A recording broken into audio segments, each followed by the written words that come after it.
லா இலாஹா இல்லல்லாஹு முஹம்மதுர்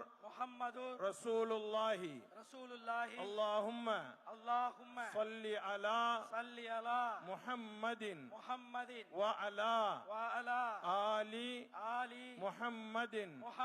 வ பாரிக் வ சல்லிம் அலைஹி اللهم لك صمت وبك آمنت وعليك توكلت وعلى رزقك أفطرت فتقبل مني يا الله உனக்காகவே நோன்பு நோற்றோம் உன்னுடைய அருளாலேயே நோன்பை திறக்கின்றோம் எங்களுடைய நோன்பை